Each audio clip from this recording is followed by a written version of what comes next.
มาไม่ยังนะมุดบ่เตะต่อเบิ่งได้ตะปูลายใช่ไหม18เนาะ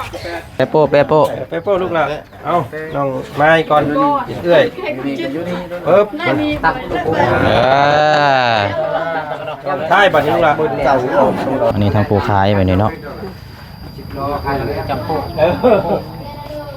ย่านได้กลุ่มได้คนครับนี้คัก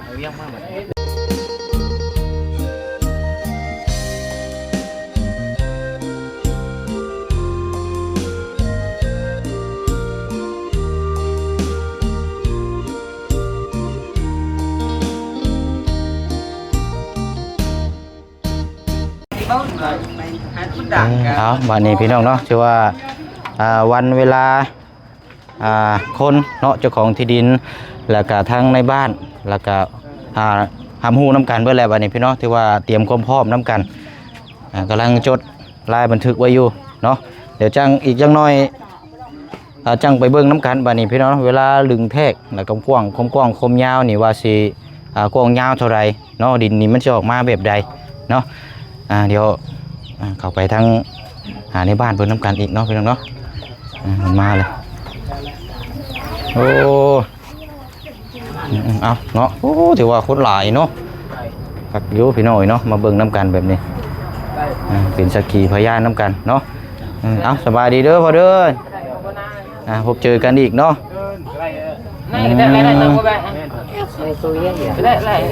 เอาเอาได้เนาะจุดรายชื่อรายชื่อนี่ก็ลงของทางผู้นี่แหละทางน้องเมย์ไอ้น้องไม้กับน้องทายสองพี่น้องนั่นแหละจะเป็นนกดอกกะเรานี่แหละ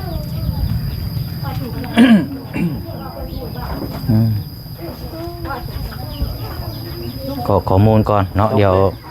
เป็นเชื่อเดี๋ยวพอทีมงานออกไปข้างนอกพี่น้องไปโหลดคลิปพออยู่นี่มุ้ยสัญญาณในเบื้องตัวนี้กันก่อน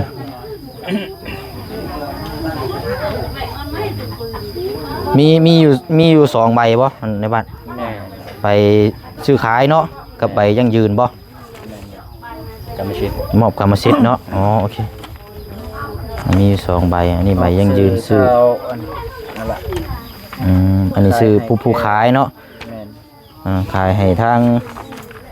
นั่นแหละทางน้องใส่บุญหักบอกเลยหักบ่ใส่บุญหักอยากได้บุญอยู่ซื้อนั่นใส่ซื้อลูกเราเด้อใส่ซื้อลูกเด้อแบบนางไม้กับรองกับเมนน้องท้าย2 พี่น้องนั่นแหละ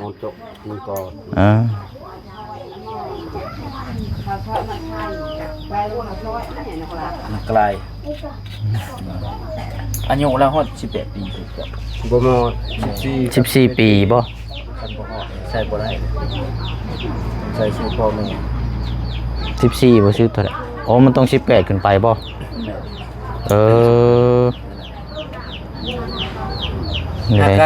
บ่ก็ได้อยู่มั้งเนาะใส่18เลยถ้ามันได้ตามไปหน้า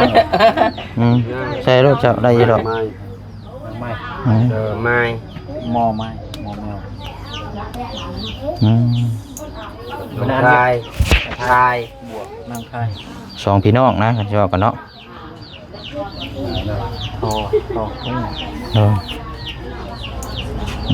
เอาหน่อยเนาะเดี๋ยวกลมยาวจังมาลงน้ำกันอีกทีนึงเนาะ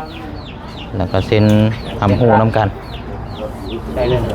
ใส่แล้วจะมุนปลาเลยกี้ตามนั้นแหละพี่น้อยเนาะเดี๋ยวให้ทางในบ้านจดรายละเอียดข้อมูลก่อนแล้วก็เมนว่าเฮาเบิ่งน้ำกันวันนี้กว้างยาวแล้วก็มอบสมทบก็เมนว่าจบบัดนี้พี่น้องเนาะให้ทางน้องๆเพิ่นทำฮู้แล้วก็ทั้งอีว่ามาน้ำกันเบิดทุกคนนี่แหละพี่น้องเนาะ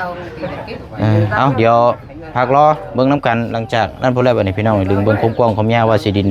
สิออกมาแบบใดเนาะเดี๋ยวพักจังหน่อยก่อนเนาะ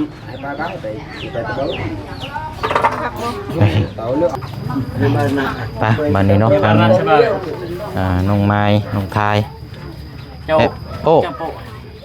อันนั้นได้แต่ที่ไหนไปโป้ก็เม็ดลึกเม็ดก่อนตัดเม็ดหนึ่งก็เม็ดตะเร่งเหรอเอา เขียนสื่อเป็นบอก เป็น แล้วบอกเป็นจะน้อยถนนบัวใส่ก็ได้มันอยู่ไกลทางมันติดทางจริงวะเขียนชื่อให้นั่งอย่างนี้โป้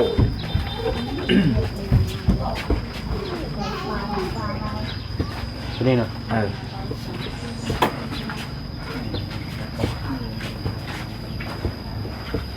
บ่ไม้ฮะ ไม้ เขียนชื่อผู้ขายได้อยากจะมาเลยมาเลยบอกเลย นั่นแหละเนาะสักขีพยานน้ำกันทางผู้ขายดินน้ำมาเบิ่งน้ำกันนั่นแหละ หมอกปลาตังเวียมเลยหมอกอันนี้เส้นพยานฝ่ายขายต้องแมนเมียเพิ่นฝ่ายขาย เป็นพยานน้ำกันนั่นแหละเนาะว่ามีแต่รายชื่อผัวเราลูกเมียบ่ฮู้นำบัดสิว่านั่นอีกเด้เนาะ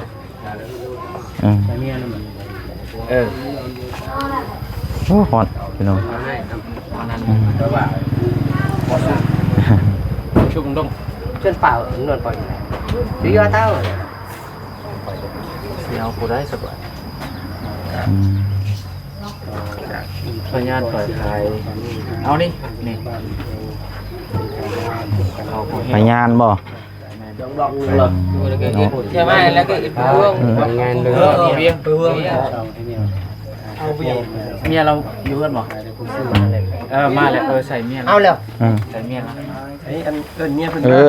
มาเอ้ยมาครับลายมือก่อน อาชนะพาเกเอาอย่าง ร้าอยู่ป่ะจับ อันนี้ทางเมียผู้ขายไอ้โป้สักขีพยานน้ำกัน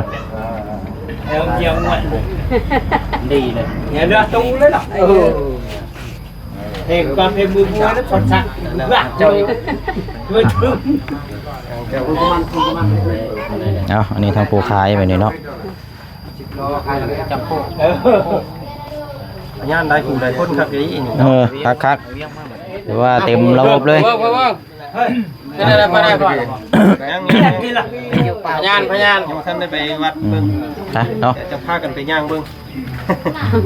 ให้เพิ่นจดแต้มรายละเอียดกันก่อนแล้วจังไปรออันดึงคนละบัดนี้ มาทับทับ โอ้เนาะโอ้บาดโตเลยได้ไหมทำไมอีกในเลยเหมือนน้อยต้นอะไรกี่ไม่เช่นนอนนั่นเลยงอมกุฏิโอ้ลบโอ้ได้เป็นโอ้ยิ่งกว่าอะไรเช่นโอ้เห็นชื่อแล้วนะไรเพื่อนโอ้แล้วครับเอากินแล้วก็เตะได้ทั้งหมดทำรุ่งกี่แล้วทำรุ่งแบบอะไรขึ้นกำลังไปเนาะ ไปซื้อมีผู้ใดแน่บัดนี้มา1นี่พอย่าน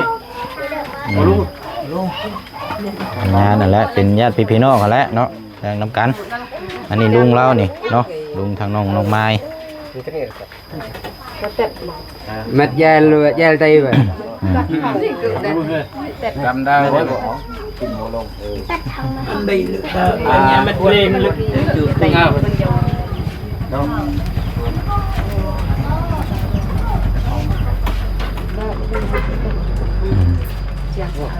ไปเนาะ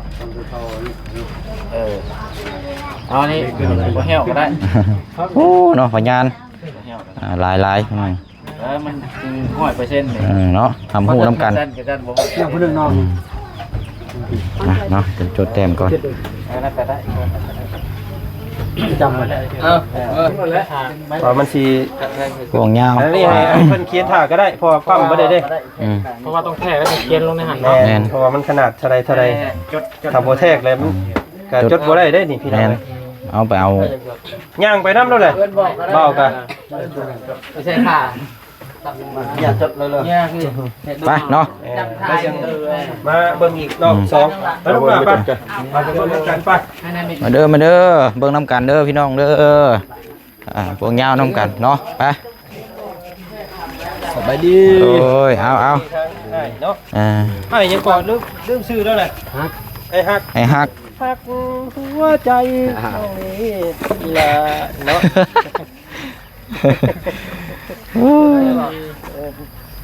ไปทางไหนก่อน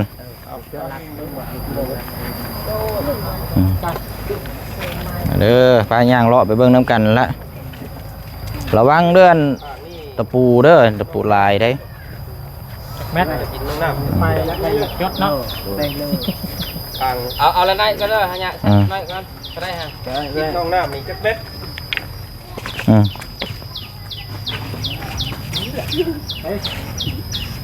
ได้นับมัดเลยนับสะพุนบุ้งเลยนับมัดเป็นเม็ดนะผมมีเลขมันอยู่4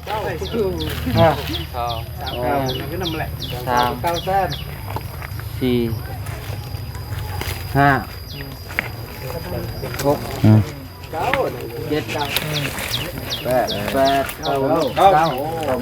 เก้า ตาคนนั้นง่ายตัวเองง่ายเลยง่ายเลยรักแม่ที่กองน้ำมี9 เม็ด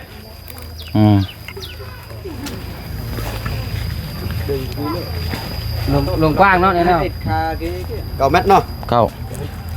ยังได้อัน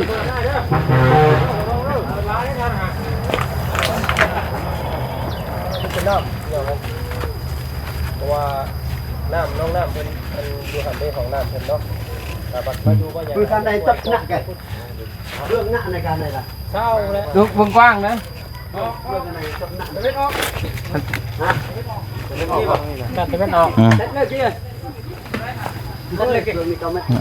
นับเยอะมากเล็กออกเสียงใต้ป่ะ เท่าไรไอ้9 เมตร 50 เซน พอดี 18 เมตร 18 เมตร 18กับ50 ดี18กับ50เนาะแม่นลายนี่ยาว18กับ50กว้าง แล้วจดเด้อผู้ใดจดเด้อย าวบาดนี่ยาวมาฟังนี่บัดนี้ไปเบิ่งน้ำกันนี่แหละหลายคนก็หลายทำหู้น้ำกันกว้าง18 50 เกือบเท่าพี่น้องเลย19เนาะเกือบ19ก็ยังเว้ยนี่ต้องทอดทุนแล้วจังบัดเอาบาทเดียวยังไปก่อนเม็ดมันโบยาวพี่น้องเม็ดเป็นโบยาวเราต้องบวกลบเอาเนาะต้องบวกเอาเม็ดก็ได้จะทำนี่เราไปเนาะ นับมาเด้อป่านพี่น้องใช่ก้อนนี้นะ9ป่ะเท่านี้9 เม็ดเนาะปักหมุดไว้นี่ตะเวนตกแล้วติดตะเวนตกข้าพูดพูดตัวแดงๆอันนั้นแหละ9 เม็ด39นี่9 เม็ดเนาะแน่เลยเท่านี้9 เม็ดมาปล่อยมาเลยมาเลยมาเลยบายไป9ยังเด็กอ่ะไปลงเลยต้องฝังลักไปเลยตามจริงติดตะเวนตกไปเลยทั้งบ่เพราะว่าขุดลักไปเลยนะขุดให้เป็นระยะโอ้ไปมาเบิ่งทางนี้เฮาเด้อ9เนาะว่าพี่บัดนี้18ฝังไปเลย โอ้ยังขวยยังนี่จะช่วงแรกระเบิดควันแน่โอ้เนาะ9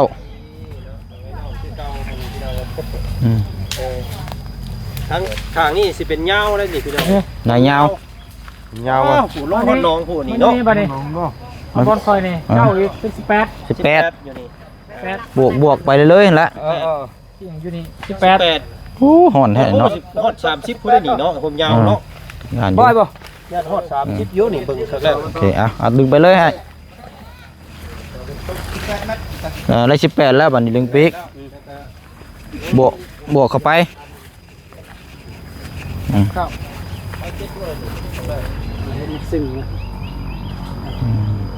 โอเคเอา วันนี้ อันนี้ใช่เก้าอีกวันนึง เก้าอีกกับพี่3927มาอย่ามา ฮะ อย่ามา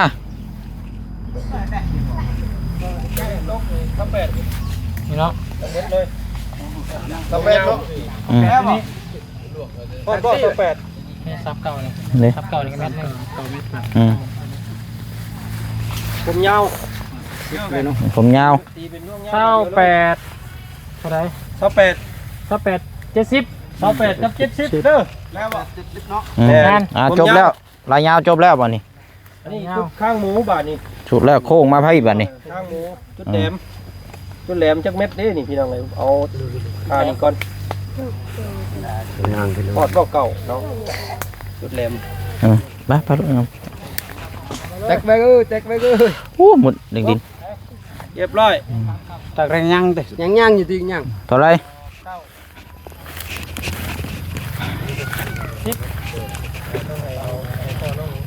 10 เมตร 40 จดเลยเอาเด้อ 10 เมตร 40 10 เมตร 40 ลายนี่10 เมตร 40 ทิศเหนือ ทิศเหนือ ทิศตะวันตกเนาะ ป้าดึงมาพี่บาทนี่จดละบ่ น้อยๆได้นี่พี่น้องเลยเนาะ10 เมตรกว่าเลยชุดข้างหมูนี่ก็มันธรรมดาได้นี่ทางนี้บาทเนาะทางพี่ก็สิซ้ำกันกับตัวนั่นแหละพี่น้องครับ เอาเลยเนาะไปเนาะลายจุดลายแต้มเอาเด้อยาวทิศเหนือนี่เนาะเก้า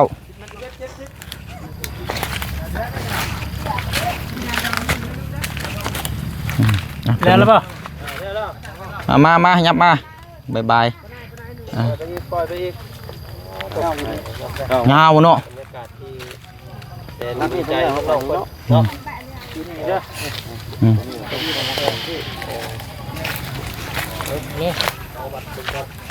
มาสุดท้ายแล้ว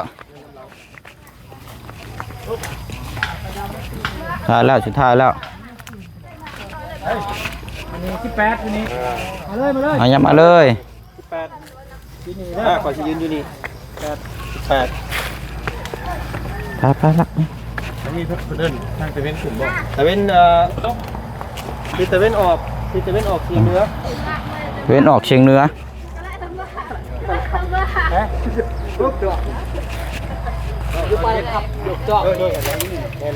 มาไม่ยังนะมุดบ่เตะต่อเบิ่งได้ตะปูลายใช่ไหม เมื่อกี้18เนาะเดี๋ยว27 28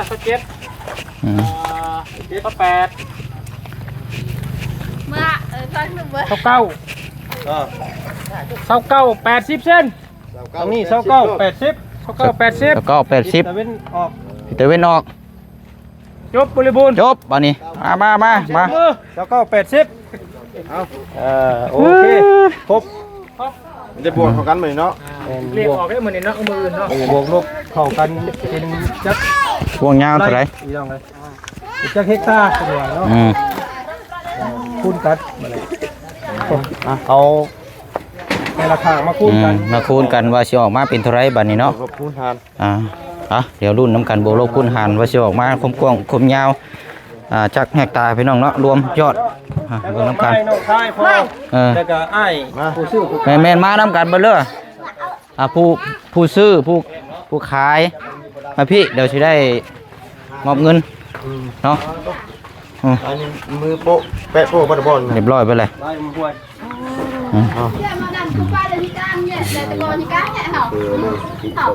này con đi cam con มาทั้งพี่ทรงเฮาน่ะ เนาะ แค่น้อง ไปเนาะ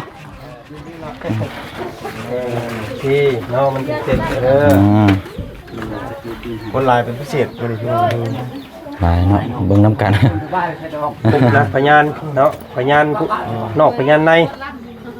พยานคือพยานชื่อพยานขายพบกันเบิดนี่แหละถึงถูกต้อง มีพยานมันยาก เจ้าไปซื้อกัน2คนไปคอยโบจักน้ำว่าสันติ ยากอีกแล้วเนาะ ผิดกันพูดของบินผิดกันแล้วก็จะกัน ต้องทำฮู้น้ำกันเบิดนั่นแหละ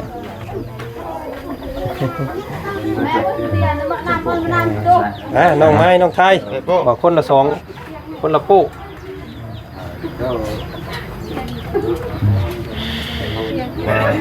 ออกชื่อน้องทั้งสองคนว่าอนาคตวันข้างหน้าเนาะชีวิตอะไรอย่างเงี้ย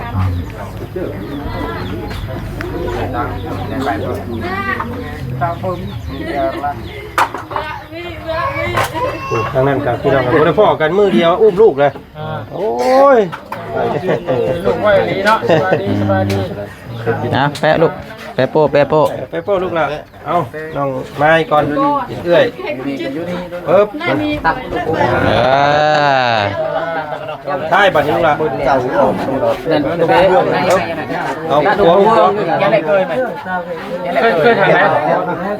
เคยทำท้ายป่ะ ได้กินตาปลาดุกกันได้ปลาบุญนาได้ ต้องป่วยเรื่องที่เป็นเบื้องใดก็ได้ปึ๊บ เออคูณเฮาบัดนี้กว้างยาวเท่าไรบาทนี่คูณเบิ่งเนาะมันสิตกเป็นเท่าไร เบื้อง ได้ เบื้อ ฟัง ง นี่ ทิศน้องน้ำนี่ ตะวันออก ตะเวนออกตะเวนออกเฉียงใต้ อืม ได้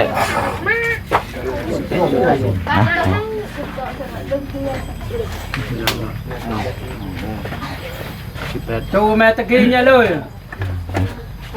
จดนำกันอีกก่อนเนาะเดี๋ยวจังให้เพิ่นอ่าน ให้เป็นไล่บริมาตรเนื้อที่ก่อนว่ามันถึกเท่าไรพี่น้องทั้งหมดทั้งมวล กว้างยาวเนาะ พื้นที่เนาะ ต้องเอามาเด้อบัดนี้อ่านฟังนำกัน ผู้ซื้อเนี่ยผู้ขายผู้ขายกัน ขายผู้รอ ขายมันอยู่ข้างหลัง ผู้ขาย ทั้งรอทั้งเตี้ยเนาะ ทั้งรอทั้งใจดีทั้งรอทั้งใจดีทั้ง รอเตี้ยมา เมียกับมาเมียเนาะ อืม อยู่ทางเกียงเด้กำลังใหญ่ ภาพมันก็อยากมืดๆในเนาะเพราะว่ามื้อนี้มันอากาศครึ้ม แล้วมันมา ที่ว่าจังสั้นกับมื้อนี้ก็เป็นมื้อหนึงที่ว่าทางพวกเฮาเนาะอำนาจการปกครองบ้านเนาะถือว่าเขามาร่วมในการอัน สื่อขายเนาะ หาซื้อขายดินให้น้องไม้น้องพายเนาะแล้วแม่นเจ้าของดินผู้ขายก็สิแม่นนางกลายเท่าอะละเนาะจังสั้นข้าพเจ้าขออ่านย่อๆเนาะ ใบยังยืนการซื้อขายดินในบ้านจักรีพีนเมืองเซโปนแขวงสวรรณเขตและต่อหน้าพยาน3คนที่มีรายชื่อดังนี้1ถาวรอายุ32 ปีสัญชาติลาวอาชีพประชาชนบ้านอยู่ปัจจุบันกับจักรีพีน2เท่าโนอายุ45 ปีสัญชาติลาวอาชีพประชาชนบ้านอยู่กับบ้านจักรีพีน3เท่าอาเวียงอายุ37 ปีอาชีพสัญชาติลาวอาชีพประชาชนปัจจุบันอยู่บ้านจักรีพีนข้าพเจ้าท้าวอะละนางกลายอายุ39 ปี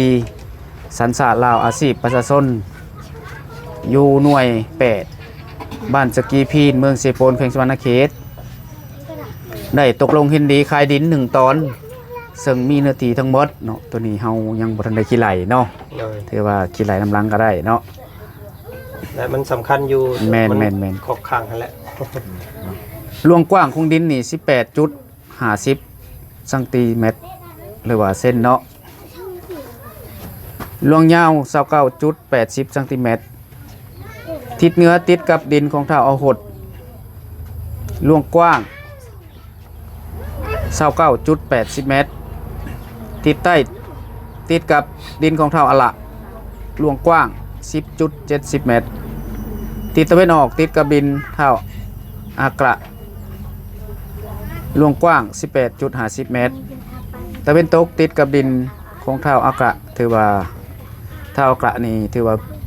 ดินของเปิ่นติดจอดมี2ข้างหรือว่า2ด้านเนาะลุงกว้างก็28.70ซนออกสื่อเท่าอะละนางกลายขายให้แก่นางไม้นางไทยอายุ18 ปีสัญชาติลาวอาชีพประชาชนปัจจุบันอยู่บ้านจักรีพีนเมืองเซโปนแขวงสวรรณเขตเป็นจำนวนเงิน18 ล้านกีบจ่ายแล้ว18 ล้านกีบยังข้างนี่บ่มีจักกีบเนาะเลยให้น้องเติมให้แน่เพิ่นเนาะอายุอันผู้ซื้อดินนั่นนะ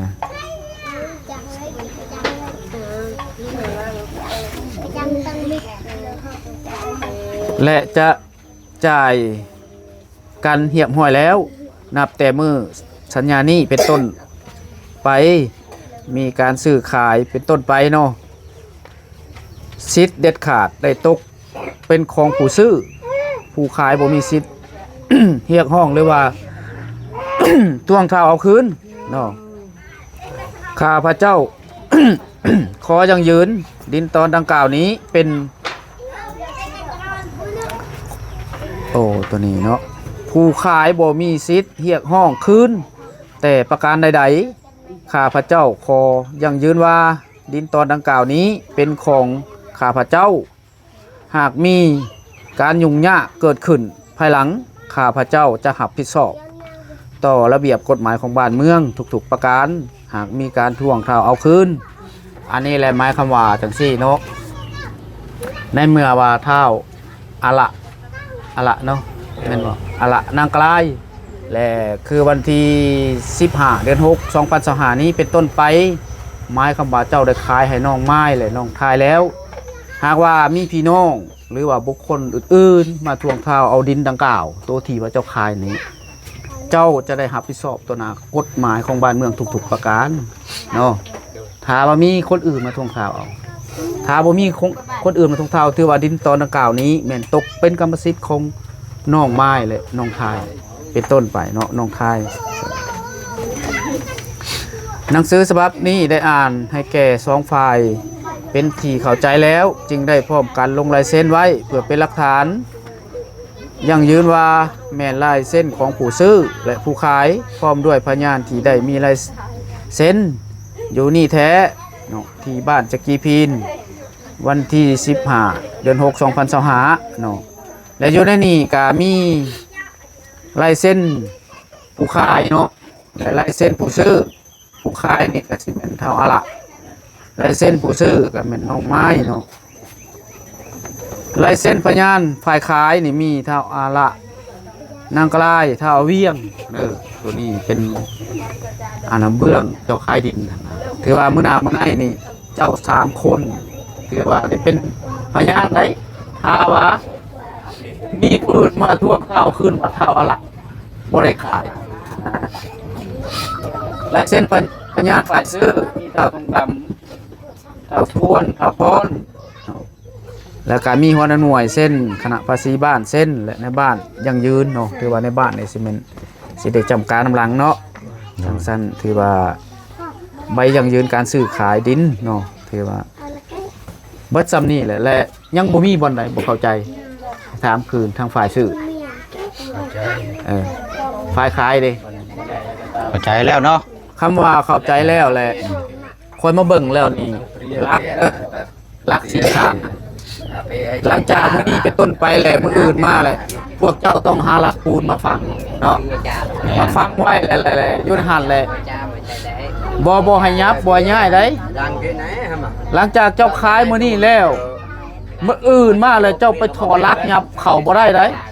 ปัดเวลาคอยมากวดคือนี่นะมันบ่ถือกับตัวแท้นี่นะว่าเจ้าเป็นคนผิดได้เนาะ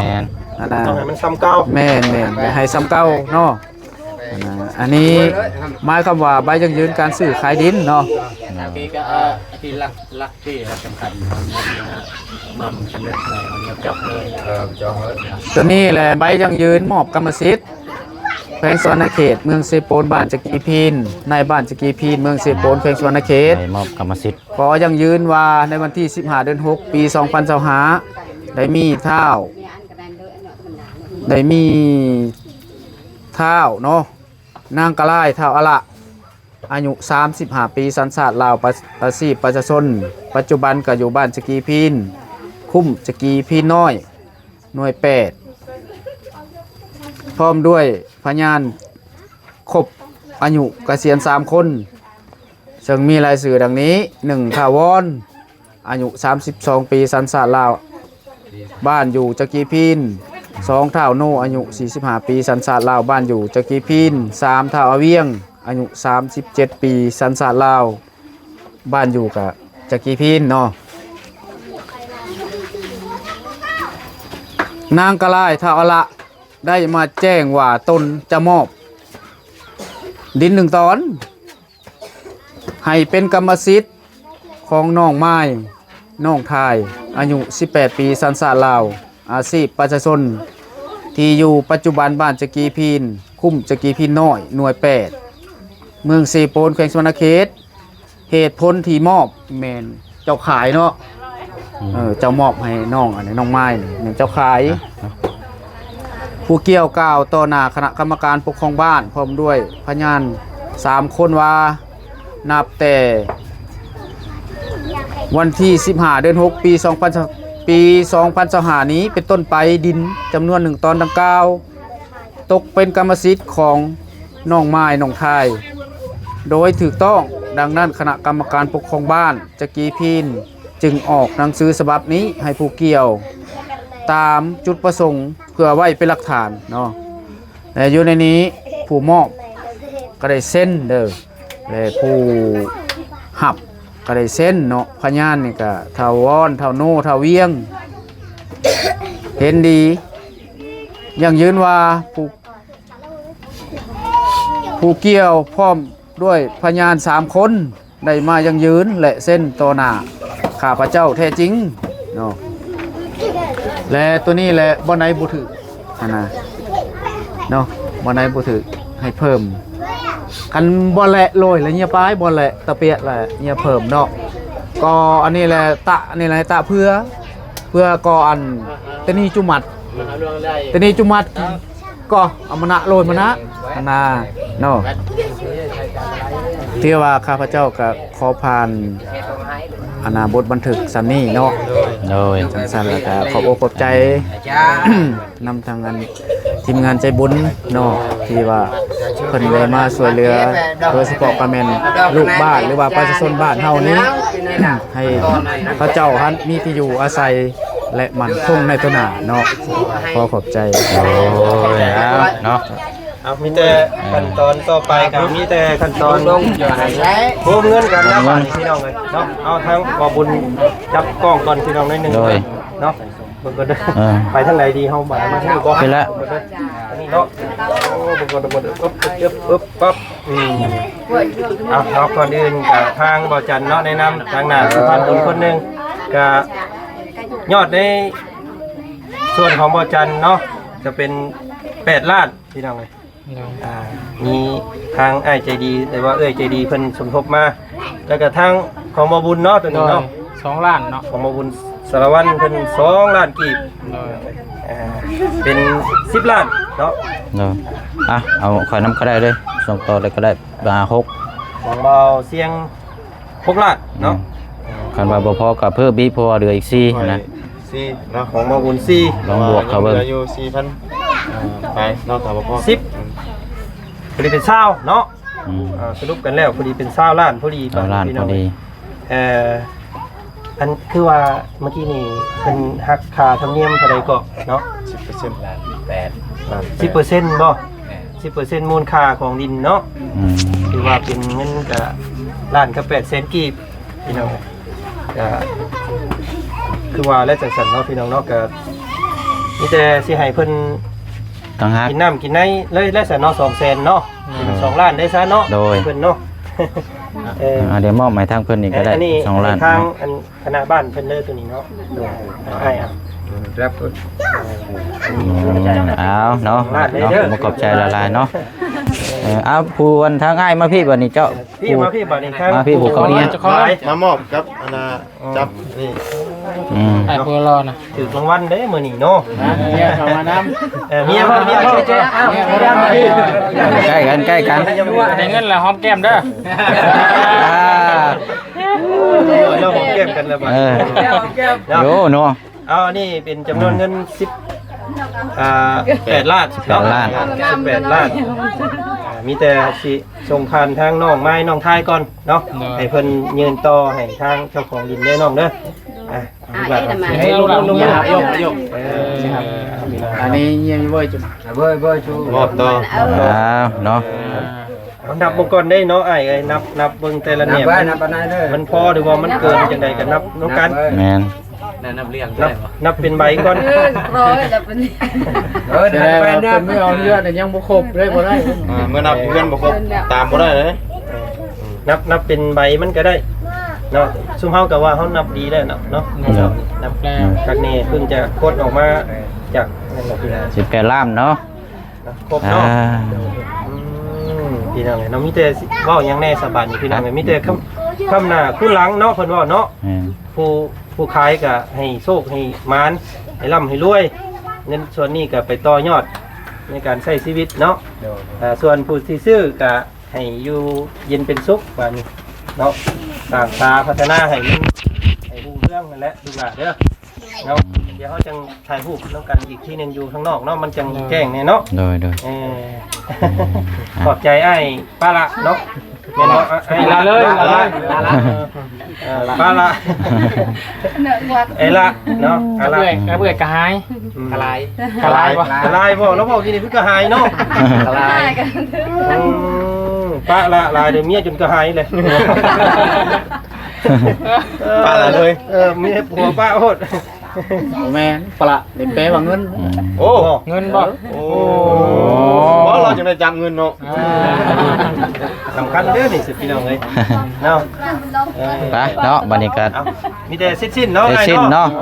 โอ้ยเด้อเอาขอบคุณขอบใจหลายๆเด้อเนาะ ขอบใจหลายๆ ทำฮู้นำกันแล้ววันนี้สำเร็จแล้วพี่น้องเอ้ยเนาะ เก็บไว้ตัวใบซื้อคงซื้อขายเพิ่น แม่นตัวนี้แหละ ทั้งในบ้านไปประทับตาให้อีกเนาะ ทับตาแล้วก็แม่น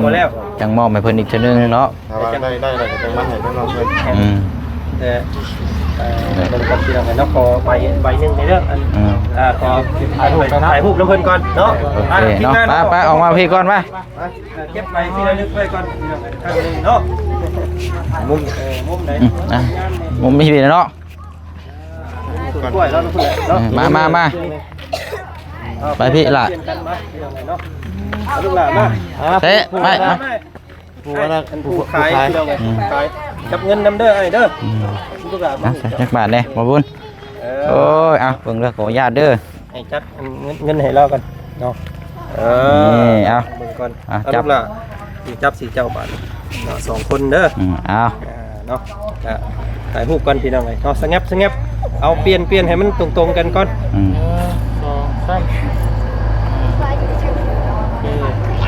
เนาะ เรียบร้อยเนาะ ไปฝนก็มาเลยเนาะ ฝากคนชนทานกันมากกว่านี้เนาะ เอาแล้วเนาะมีแต่ว่าผ้าผลมาแล้วพี่น้องเดี๋ยวสิให้ทางน้องๆเพิ่นลงมือฝากของมุกขอบใจทางผู้ใหญ่ก่อนเนาะ เอกสารไปไว้ก่อนบัดนี้ เอาเอกสารไปเก็บก่อนเนาะเอาของมุกขอบใจได้เด้อ เอาอันอ้ายให้ทางอ้ายเพิ่นไป เด้อไปเนาะ ในบ้านเพิ่นนั่นก่อนพี่น้อง โอเคเนาะให้เฮา เอา บ่ ทางบ่เสียงก่อนบ่เอาบ่เสียงน้องเพิ่นผมขอบใจก่อนก็ได้ จะใช้สะเฮาเนาะทีละคนเนาะฝนก็ตกแท้นี่เนาะ อายุดอก ได้อยู่ดอกเนาะเอาท่ามกลางสายฝนเนาะนั่งลงลูกล่ะตะกู้เอาบ่หลังเด้อย่ อก็ได้ ตั้งมุกตั้งใจเด้อ2คนชุมเจ้าและเด้อก่อนอื่นเดี๋ยวเสียงแจ้งบอกอีกนิดนึงเนาะที่ดินแปลงนี้มื้อนี้วันนี้และเวลานี้เป็นของชุมเจ้าเด้อ โดย เรียบร้อยแล้วมาเบิ่งมาแย่งเอาได้บาดนี้เนาะ โดย ซุมไม้ก็สิเบิ่งแย่งนํกันนั่นแหละเนาะ โดย มีแต่ว่าอันนั้นดีๆล่ะเงินนำบ่เสียงนี่ยังเหลืออยู่4ล้านกีบมอบสมทบซื้อที่ดินไป6ล้านเนาะเหลือ4ล้านกีบนี่เฮาเบิ่งขั้นตอนต่อไปบัดนี้พี่น้องว่านักบุกเบิกบ่หรือว่าจังไดก็เบิ่งนํกันเรียบร้อยเนาะดีใจนำเด้อล่ะเด้อ โดย เอานมมือคืออันบ่เสียงบอกได้นมมือแล้วก็ฝากขอบใจทั้งผู้ใหญ่เพิ่นเด้อ โดย เอานมมือขึ้นใส่หน้าเอิกล่ะ ทางพ่อใจดีอยู่ประเทศแคนาดาเด้อ โดย เอาอวยพรอุไซให้เพิ่นนะลูก ขอบใจเด้อทางผู้ใหญ่ใจดีทางพ่อใจดีทางเอื้อใจดีทางเบาเสียงทางเบาบุญบางปลาขอบทางละเบาจันทร์ทางละ ใจเย็นๆล่ะใจเย็น เบาบุญสารวันขอบใจลีเด้อ ๆ ให้โชคดีมีแหงให้ร่ำให้รวยให้สุขภาพแข็งแรงไปสิ่งใดมีแต่โชคดีให้อายุยืนยืนเหตุสิ่งใดให้สำเร็จขอบใจเด้อนอนได้มือตื่นได้ใจยิงลาขอบใจเด้อทางผู้ละบาวในเด้อขอบใจทางผู้ใหญ่ใจดีในเด้อใจดีเด้อ ถูกเนาะเอาทั้งน้องล่าเอาเสียงแหบๆนี่คือว่าพลังเสียงลายเอาคือเจ้าว่าอะไรล่ะเอาตั้งมุกตั้งใจขมุกขอบใจเพิ่นเนาะเอา ขอบใจเด้อทางผู้ใหญ่ใจดีขอให้อยู่ดีมีแห้งให้ลำให้รวยไปทางใดให้สุขดีเด้อให้ยกมันยืนนอนได้มันตื่นได้มันแสนเด้อสาธุ โอ้ยเอาเนาะเอาเรียบร้อยเนาะยังได้กับผู้เชี่ยงกับศิลาอยู่นี่เลยแล้วบัดนี้พี่น้องเนาะเดี๋ยวจังมาต่อกันอีกบัดนี้ว่าเรื่องราวสิเป็นจังไดอีกเนาะขอมุกขอบใจขอบคุณขอบคุณในหลายเด้อเนาะตั้งแต่ต้นจนจบพี่น้องติดตามน้ำกันจนได้ที่ดินที่ทางเนาะสิว่ารันน้ำกันเอาเนาะจังไดก็ขอมุกขอบใจขอบคุณขอบคุณทางพ่อใจดีอยู่ประเทศแคนาดาเด้อเนาะที่ได้มอบหมายมอบงานให้ทางผู้เชี่ยวนี่เป็นสะพานบุญให้เนาะในครั้งนี้ในขอให้บุญกุศลเกิดแก่ทางครอบครัวพอจงมีแต่สุขภาพร่างกายแข็งแรงเวียกงานการสร้างก็ขอให้ราบรื่นโชคมานร่ำรวยเด้อเนาะพร้อมทั้งผู้หับผู้ชมแล้วก็เป็นกำลังใจให้ติดตามตลอดมาเนาะพี่น้องเนาะมีแต่ว่าจะได้ลาไปก่อนวันนี้เนาะพบพ่อกันในคลิปหน้าสบายดีเด้อพี่น้องเด้อบาย เดี๋ยวหันกันหมด